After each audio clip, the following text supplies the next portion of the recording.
الله وبركاته. الحمد لله رب العالمين والصلاة والسلام على رسوله الأمين وعلى آله وأصحابه أجمعين. أما بعد، قال الله تعالى في كلامه القديم: أعوذ بالله من الشيطان الرجيم، بسم الله الرحمن الرحيم. الذين يستمعون القول فيتبعون أحسنه أولئك الذين هداهم الله وأولئك هم أولو الألباب. சதகல்லாஹுல் அதீம். கண்ணியத்திற்குரிய அல்லாஹுவின் நடிகார்களே, எல்லாம் வல்ல அல்லாஹுவின் மகத்தான கருணையினால் இந்த ரமதான் மாதத்தினுடைய சிறப்பான அமல்களை நிறைவேற்றி நாம் இங்கே அமர்ந்திருக்கிறோம்.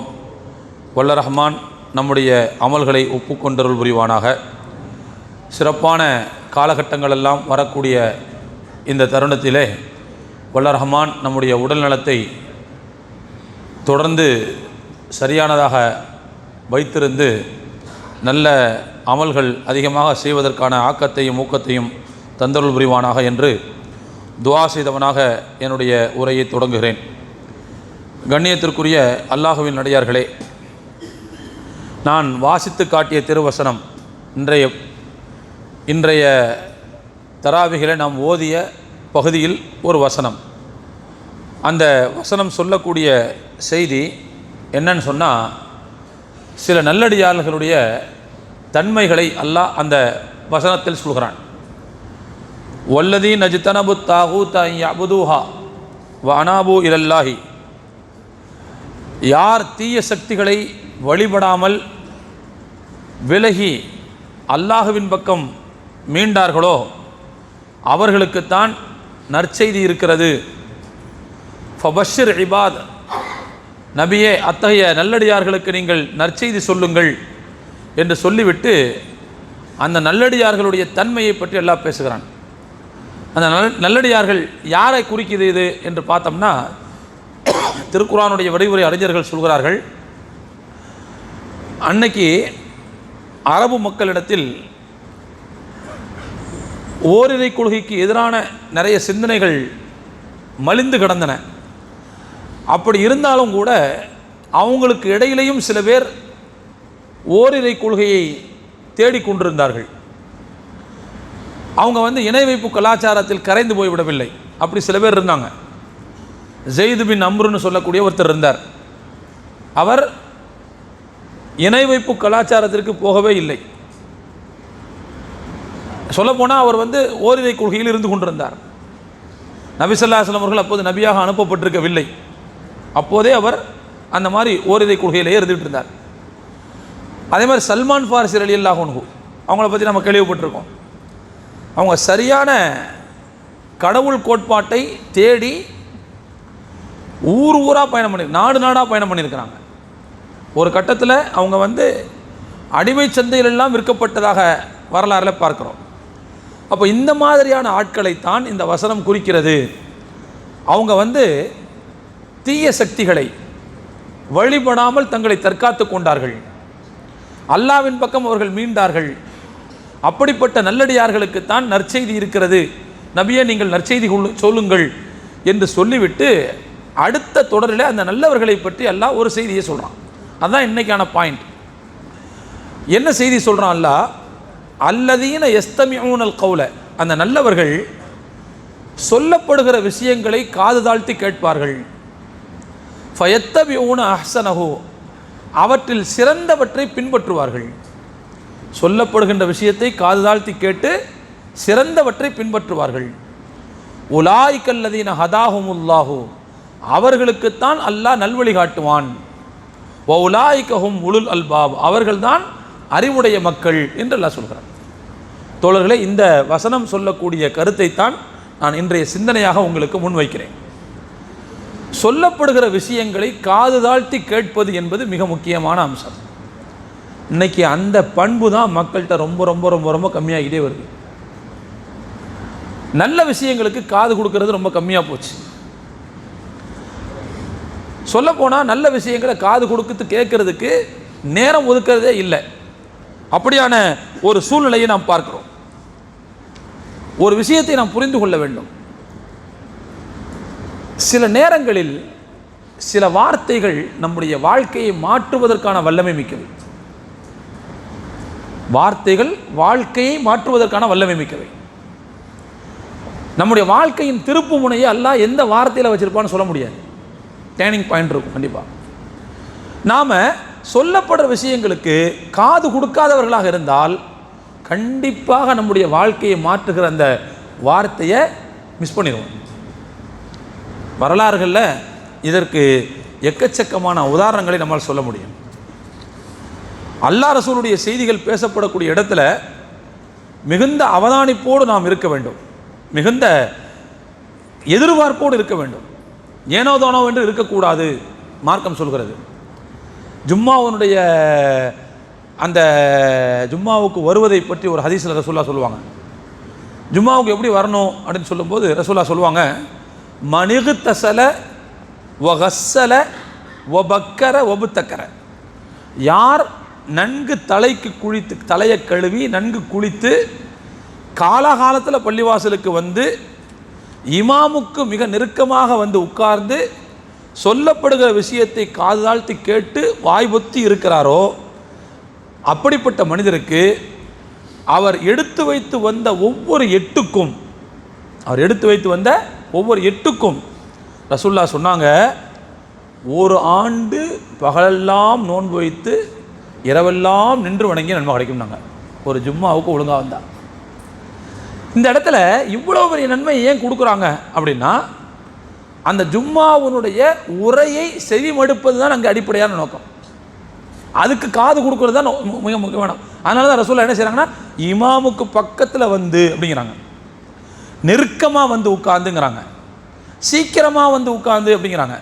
அது மாதிரி வரும்போது என்ன செய்யணும்னு சொன்னால், நல்ல தலைக்கு குளிச்சு, வேறு சில ஹதீஸ்களில் வாசனை திரவியம்லாம் பூசிட்டு. அப்படின்னா என்ன அர்த்தம்னா, நம்முடைய சில விஷயங்கள் அடுத்தவர்களுக்கு என்ன செஞ்சிடக்கூடாது, முகச்சுளிப்பை தந்துடக்கூடாது.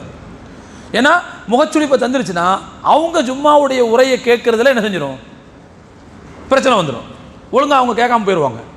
அப்போ அதனால தான் என்ன செய்வோம், பக்கத்தில் உள்ளவங்கள்ட்ட கூட அமைதியாருன்னு சொல்லக்கூடாதுன்னு சொல்லப்படும்.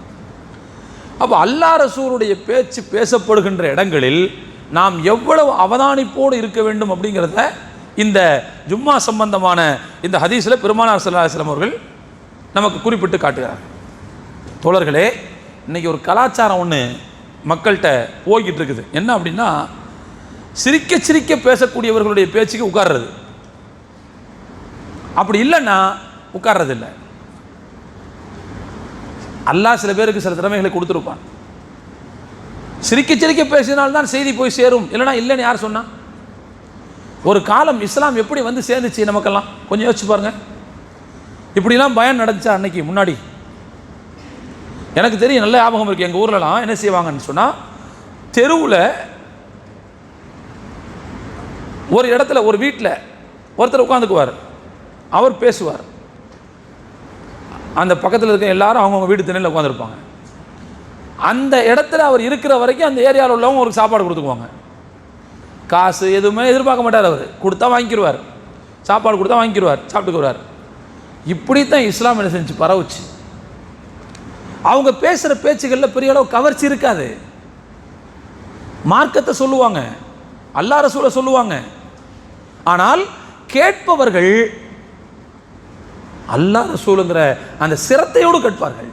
அப்போ அது அவங்களுடைய மனசுக்குள்ளே இறங்கும்.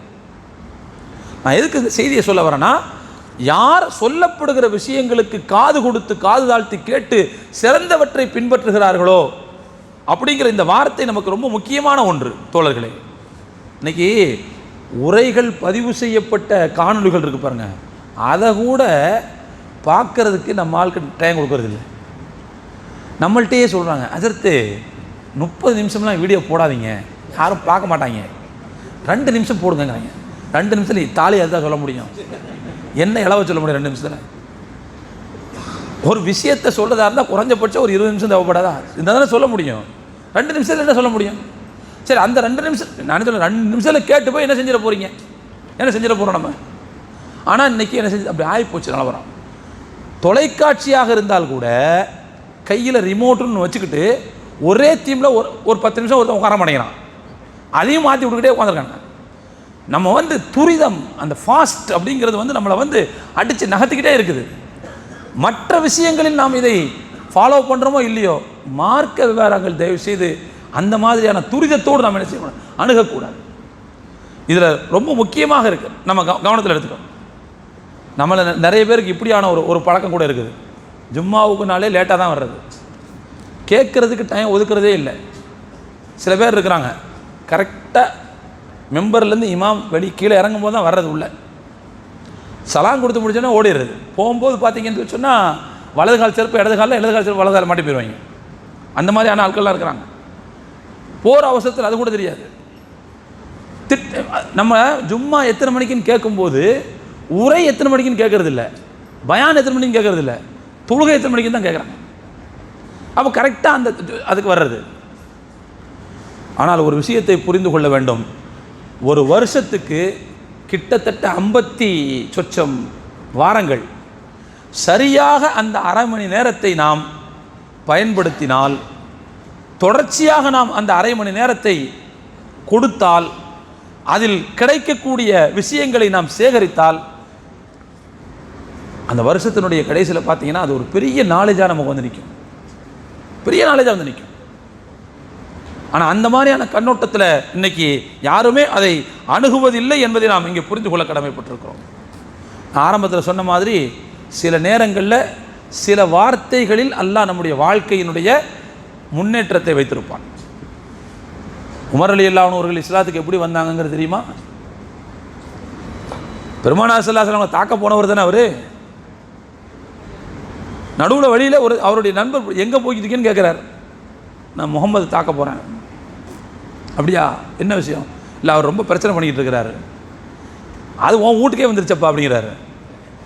நீ எதை தாக்கணும்னு போறியோ அது உன் வீட்டுக்கே வந்துருச்சே, என்ன நீனும் மதம் மாறிட்டியானு உமர் அவரை பார்த்து கேட்குறாரு.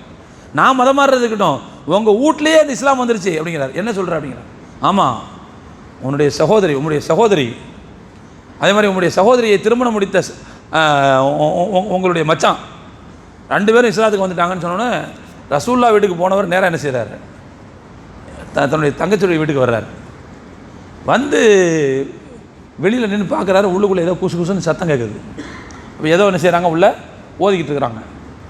வந்தவர் வேகத்தில் உள்ளே நுழைஞ்சார், கண்ணு மண்ணு தெரியாமல் அடித்தார்.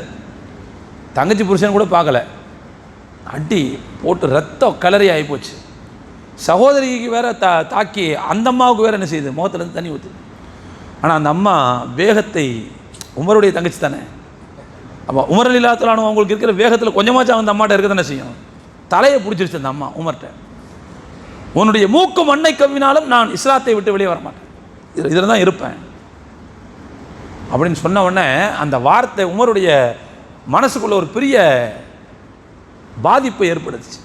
அது அல்லாமல் தன்னுடைய சகோதரி இரத்த கோரையோடு நிற்கிற அந்த காட்சியை பார்த்து மனசு அவருக்கு இழகிருச்சு. உடனே அவர் கேட்குறாரு, என்ன விஷயம்? இப்போ கொஞ்ச நேரத்துக்கு முன்னாடி ஏதோ படிச்சுக்கிட்டு இருந்தீங்க, என்ன படிச்சுக்கிட்டு இருந்தீங்க? அது வந்து குர்ஆன் வசனம் உள்ளது நான் பார்க்கணும். உங்களுக்கெல்லாம் கொடுக்க முடியாது, ஏன் சுத்தம் இல்லாத உங்களுக்குலாம் கொடுக்க முடியாது, குளிச்சுட்டு வந்தால் தான் கொடுக்க முடியும். அதுக்கு பிறகு குளிச்சுட்டு வந்து வாங்கி பார்த்தா அதில் வந்து பிஸ்மில்லாஹிர் ரஹ்மானிர் ரஹீம் தாஹா மா அன்ஸல்னா அலைக்கல் குர்ஆன் அந்த ஆயத்தை எழுதியிருக்கு. பிஸ்மில்லாஹிர் ரஹ்மானிர் ரஹீம் படிக்கிறார். அப்புறம் பரவாயில்லையே, அல்லாஹ்வுக்கு நல்ல நல்ல தன்மைகளை சொல்லப்பட்டிருக்குதே. குறைஷிகள் இதிலிருந்தால் விரண்டு விடுகிறார்கள், இதையா ஏற்றுக்க மாட்டேன்னு போகிறாங்க குறைஷிங்க. அப்போ அப்போ அங்கேயே என்ன செய்கிறான், மாற்றத்தை வைக்கிறான் அவருக்கு. அதுக்கு ஒரு 2 நாளைக்கு முன்னாடி தான் பெருமானார் ஸல்லல்லாஹு அலைஹி வஸல்லம் அவர்கள் அல்லாஹ்ட்ட துவா செஞ்சுருக்காங்க. மக்காவில் 2 முக்கியஸ்தர்கள், அந்த 2 பேரில் ஒரு ஆளை கொண்டு இஸ்லாத்தை பலப்படுத்து. ஒன்று உமர், இன்னொன்று அபூஜஹல்னாங்க. 2 பேரில் ஒரு ஆள் என்ன செய்யணும், இஸ்லாத்திற்கு வரணும். ஏற்கனவே துவா செஞ்சுருந்தாங்க. அது இந்த ஒரு கண்ணோட்டத்தில் வந்துச்சு. அப்புறம் லாஸ்ட்டில் தன்னுடைய சகோதரி வீட்டிலேருந்து புறப்பட்டு நேராக ரசூலுல்லாஹ் வீட்டுக்கு போகிறாங்க. கரெக்டாக அவர் இஸ்லாத்துக்கு வர்றதுக்கு 3 நாளைக்கு முன்னாடி தான் ஹம்ஸா ரலியல்லாஹு அன்ஹு இஸ்லாத்துக்கு வந்திருக்கிறாங்க. அங்கே ஹம்ஸா ரலியல்லாஹு அன்ஹுவங்க ரசூலுல்லாஹ் வீட்டில் இருக்கிறாங்க. தகவல் சொல்லப்படுது, உமர் வந்து வீராவேசத்தோடு வராரு அப்படின்னு. அவரை வர விடுங்க, பார்த்துக்குருவோம். நல்ல நோக்கத்தில் வந்தார்னா தப்பிச்சார், வேறு நோக்கத்தில் வந்தார்னா போட்டு தள்ளிடுவோம். ஹம்சா ரலியல்லாஹு சொன்னாங்க. ஆனால் கடைசியில் உமர் ரலியல்லாஹு ஒரு வீட்டுக்குள்ளே போகிறாங்க. அர்க்கம் ரலியல்லாஹு அவனுடைய வீட்டுக்குள்ளே போகிறாங்க. ரசூலுல்லாஹ் இருந்தாங்க. அப்படியே நெஞ்சு சட்டையை பிடிச்சி ரசூலுல்லாஹ் கேட்டாங்க, திருந்துறதுக்கு நேரம் வரலையா அப்படின்னு. உடனே இஸ்லாத்துக்கு வந்தாங்கன்னு பார்க்குறோம். தோழர்களே, இங்கே நம்ம என்ன கவனிக்கணும்னு சொன்னால், உமர் ரலியல்லாஹுடைய வாழ்க்கையில் இப்படிப்பட்ட ஒரு திருப்புமுனைக்கு காரணம் அவர்கள் காது கொடுத்த ஒரு சில வார்த்தைகளுக்கு. நாம் நல்ல வார்த்தைகளுக்கு காது கொடுக்கறதுக்கு நேரம் ஒதுக்கலைன்னு வைங்க, எப்படி அந்த திருப்புமுனை நம்மள்கிட்ட வரும்? இப்படி வரலாறில் எக்கச்சக்கமான உதாரணங்களை சொல்ல முடியும். அதே போல் ஃபுதைல் பின் இயாதுன்னு சொல்லி ஒரு பெரிய அறிஞர் இருந்தார், இறைநேசர் ஒருவர் இருந்தார். நல்ல மனுஷன் அவர், சமர்கந்துக்காரர், உஸ்பெகிஸ்தானில் உள்ள சமர்கந்துக்காரர். இவர் பின்னாளில் தான் இறைநேச செல்வர். ஆரம்பத்தில் இவருடைய ட்ராக் ரெக்கார்டு என்னன்னு சொல்லி சொன்னால், ஒரு பெரிய கொள்ளக்காரன். இந்த ஆள் பெரிய கொள்ளக்கார மனுஷன், ஒரு கேங்ஸ்டர் கூட ஒரு பெரிய ஆள்களை வச்சுக்கிட்டு இரவு நேரங்களில் வழிப்பறி செய்வது இவருடைய பழக்கம். இந்த அம்மாவுக்கு ஒரு ஒரு ஒரு ஒரு பெண்ணு வேற, காதலி வேறு இருந்துச்சு. ஒரு நாள் நைட் என்ன செய்கிறாருன்னா, அந்த காதலிகிட்ட போகணுங்கிறதுக்காக ஒரு வீட்டினுடைய மாடி ஏறி உள்ளுக்குள்ளே போக பார்க்குறார். உள்ளுக்குள்ளே குதித்து உள்ளே போக பார்க்குறார். அவர் ட்ரை பண்ணிக்கிட்டு இருக்கும்போது ஒரு குரான் வசனம் அவருடைய காதில் வந்து விழுகிறது. ஒரு வயசான ஒருத்தர் குரானுடைய வசனத்தை ஓதிக்கிட்டு இருக்கிறார். அலம் யஅனி லில்லதீன ஆமனு அன் தக்ஷா குலூபுஹும் லிதிக்ரில்லாஹ். அல்லாஹ்வை நினைத்து அவர்களுடைய உள்ளங்கள் அஞ்சுவதற்கு இன்னும் நேரம் வரவில்லையா? வசனம். இந்த வசனத்தை கேட்குறார். தனக்கே அல்லாஹ் இந்த வசனத்தை இறக்கின மாதிரி அவர் ஃபீல் பண்ணார். போனது வந்து வேற ஒரு திருட்டு வேலைக்கு, வேற ஒரு வேலைக்கு தான். ஆனால் போன இடத்துல இந்த திருக்குரான் வசனம் அவருடைய உள்ளத்தை பிடிச்சி உழுக்குச்சு. அப்படியே கீழே இறங்கிட்டார். இறங்கி வந்து ஒரு பாலடைந்த ஒரு சத்திரம், அந்த சத்திரத்தில் உட்கார்ந்துருந்தார். அந்த சத்திரத்தில் வேறு சில பயணிகள்லாம் உட்காந்துருந்தாங்க. அவங்க பேசிக்கிறாங்க, வாங்க நம்ம கிளம்புவோம், வாங்க நம்ம கிளம்புவோன்னு அந்த பயணிகள் பேசிக்கிறாங்க. பேசிக்கும்போது அவங்கள சில பேர் சொல்கிறாங்க, இப்போ கிளம்ப வேண்டாம், ஏன்னா இந்த ஏரியா வந்து ஃபுதைல் பின் இயாதுடைய ஏரியா சொல்லுவோம்ல, இது அந்த கொக்கி குமார் ஏரியா அந்த சொல்லுவாங்கள்ல, அந்த மாதிரி ஃபுதைல் பின் இயாது ஏரியா இது. வெளியில் போனால் என்ன ஆயிரும்னா மாட்டிக்கிடுவோம், சரியாக வராது. அதனால் ராத்திரி ஃபுல்லாக அங்கே கழிச்சிட்டு வெளிச்சம் வந்த பிறகு என்ன செய்வோம், வெளியே போவோம்னு சொல்லி பேசிக்கிறாங்க. அப்போ அவர் நினைக்கிறார், என்னை பற்றி இவ்வளவு மோசமாக இவர்கள் பேசிக் கொள்கிறார்கள், என் விஷயத்தில் மக்கள் இப்படி பயப்படுகிறார்கள் அப்படின்னு சொல்லிட்டு அவர் என்ன செய்கிறாருன்னா, அல்லாஹ்ட்ட தௌபா செய்கிறார். தௌபா செஞ்சுட்டு, இறைவா என்னுடைய தௌபாவை ஏற்றுக்கொள்வதற்கு அடையாளமாக நான் இனிமேல் என்னுடைய வாழ்க்கையின் மிச்ச பகுதியை ஹரம்களில் கழிப்பேன், மக்கா மதீனாவில் தான் கழிப்பேன்னு சொல்லிட்டு நேராக அங்கே போய் வந்துட்டார். அதனால் அவருக்கு ஆபிதுல் ஹரமைன்னு ஒரு பேர் இருக்குது. 2 ஹரம்களிலும் இருந்து வழிபாட்டில் ஈடுபட்டவர், வணக்க வழிபாடுகளில் ஈடுபட்டவர்னு ஒரு பேர் இருக்குது. இந்த இடத்துல நம்ம எதை கவனிக்க வேண்டிய செய்தி என்னன்னு சொன்னால், சில நேரங்களில் சில வார்த்தைகள் ஒரு மனிதனுடைய வாழ்க்கையில் மிகப்பெரிய மாற்றத்தை உண்டாக்கும். ஆனால் இங்கே நம்ம புரிஞ்சுக்க வேண்டிய செய்தி என்னன்னு சொன்னால், அதை நாம் எப்படி கேட்குறோங்கிறத பொறுத்து தான் நமக்கு அது என்ன செய்யும், வீரியத்தை உருவாக்கும். நாம் கேட்கும்போது அவதானிப்பு இல்லாமல் கேட்டோம் என்று சொன்னால், விழிப்பில்லாமல் கேட்டோம் என்று சொன்னால், ஏனோ தானா என்று கேட்டோம் என்று சொன்னால், நிச்சயமாக அதனால் நமக்கு என்ன செய்யாது, எந்த பயனும் இருக்காது. நமக்கே அதாவது அல்லாஹு தஆலா திருக்குர்ஆனுடைய வசனங்களை, அதே போல் பெருமானா ஸல்லல்லாஹு அலைஹி வஸல்லம் ஹதீஸுடைய வசனம், இந்த சமூகத்தினுடைய உயர்வுக்காகவே சொன்ன விஷயங்கள் அவை. அப்போ அதை கேட்கும்போது எப்படி கேட்கணும் அப்படின்னு சொன்னால், எனக்கு சொல்லப்பட்ட விஷயம் அப்படிங்கிற உணர்வோடு தான் கேட்கணும். அதனால தான் ஹதீஸ் பாடங்களையோ தஃப்சீர் பாடங்களையோ பெருமக்கள் பாடம் நடத்தும் போது எப்படி இருப்பாங்கன்னு சொன்னால், ரொம்ப பயபக்தியோடு இருப்பாங்க. ஏன்னா அல்லாஹ்வுடைய கலாம் என்ன செய்கிறோம் சொல்கிறோம், அந்த உணர்வில் சொல்லிக் கொடுப்பாங்க. சில நேரங்களில் ஹதீஸை பற்றி பாடம் எடுக்கும்போது சில பெரியவர்கள் பார்க்குறோம், அவங்க அப்படியே வேர்த்து விறுவிறுத்துருமா அவங்களுக்கு.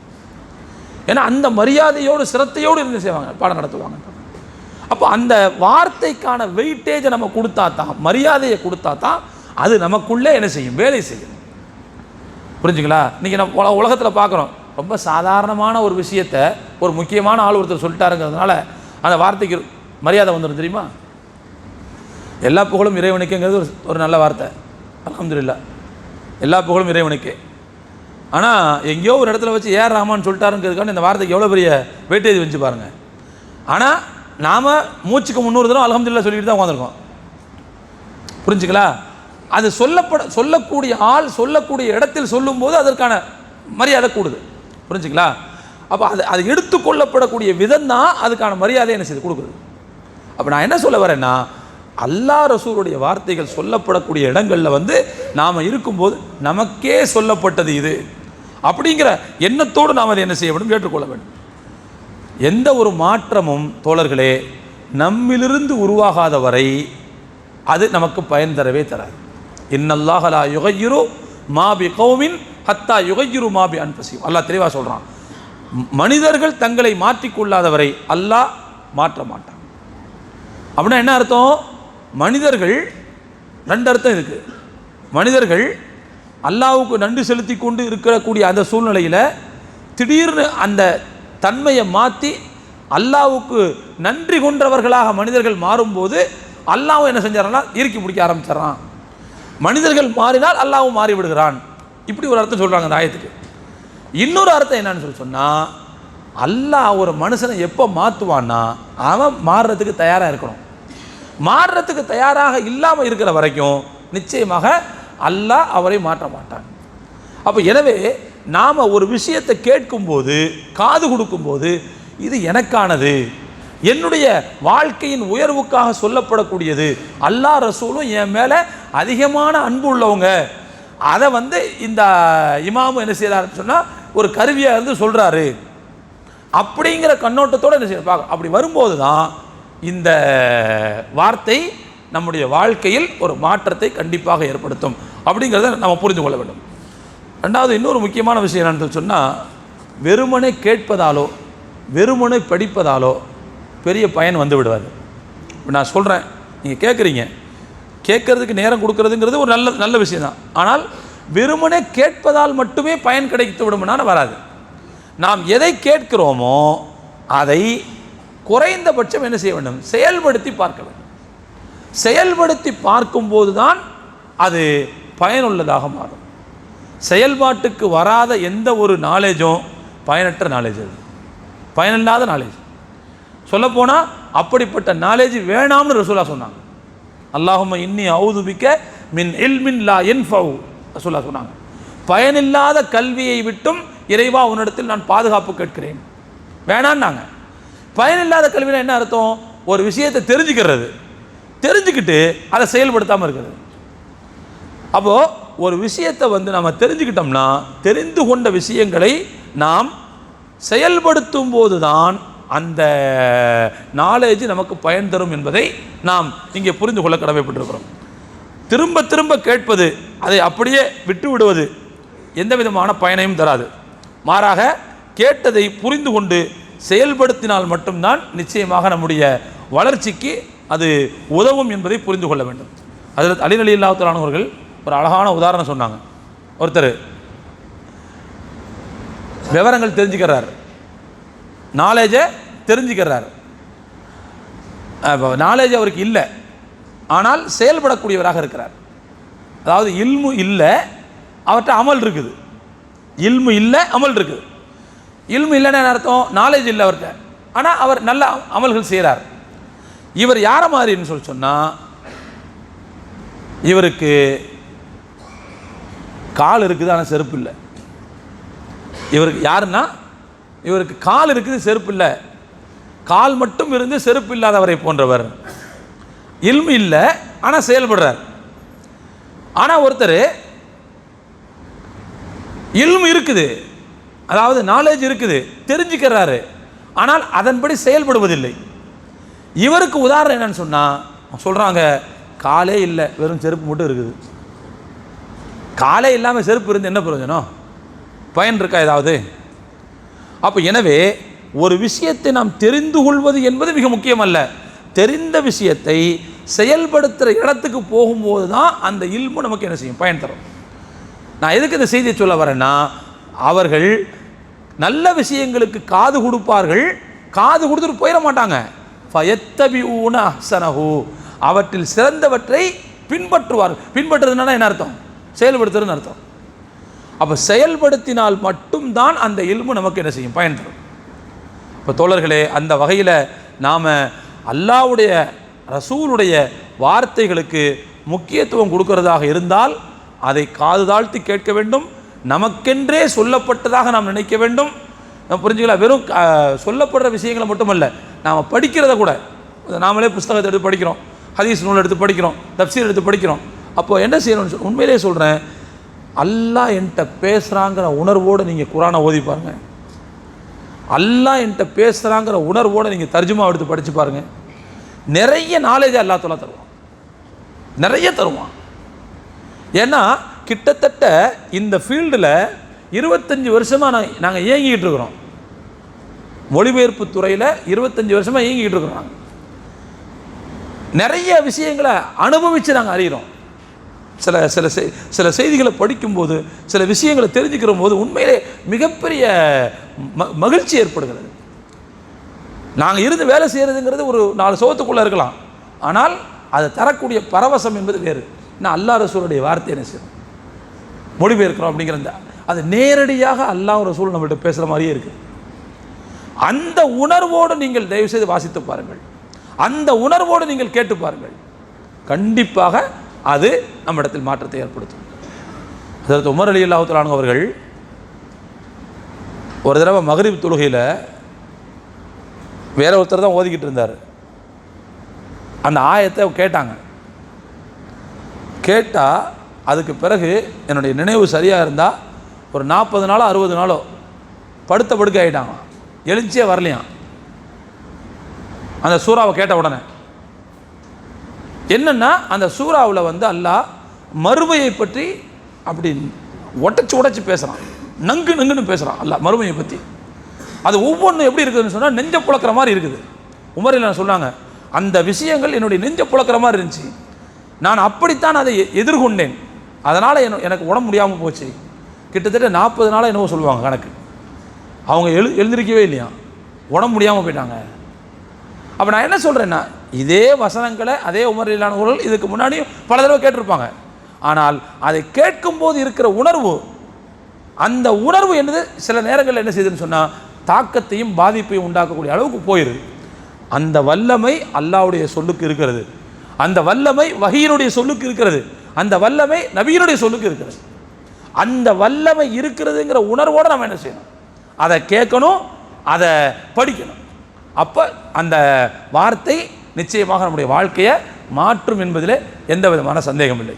அப்போ இன்றைய செய்தியாக நான் இதைத்தான் சொல்ல விரும்புகிறேன். நல்ல விஷயங்களை சொல்கிறதுக்கு கேட்கறதுக்கு தயவு செய்து நேரத்தை ஒதுக்குங்கள். வாழ்க்கையில் நல்ல விஷயங்களை எப்போதும் காதில் விடுற மாதிரியான சூழ்நிலையில் வச்சுக்கோங்க. கூட நமக்கு நல்ல நல்ல விஷயங்களை சொல்கிற மாதிரி உள்ள ஃப்ரெண்ட்ஸுகளை வச்சுக்கோங்க, அப்படியான ஆட்களை வச்சுக்கோங்க. அது வந்து என்ன செய்யணும்னு சொன்னால் நம்முடைய வாழ்க்கையில் ஒரு பாசிட்டிவான நல்ல சூழ்நிலையை உருவாக்குங்கிறத இந்த நேரத்தில் உங்களுக்கு நான் தெரிவித்துக் கொள்கிறேன். எல்லாம் வல்ல இறைவன் நம்முடைய நாலேஜை பயனுள்ள நாலேஜாக ஆக்கியருள் புரிவானாக, செயல்படுத்தக்கூடிய நாலேஜாக ஆக்கியருள் புரிவானாக.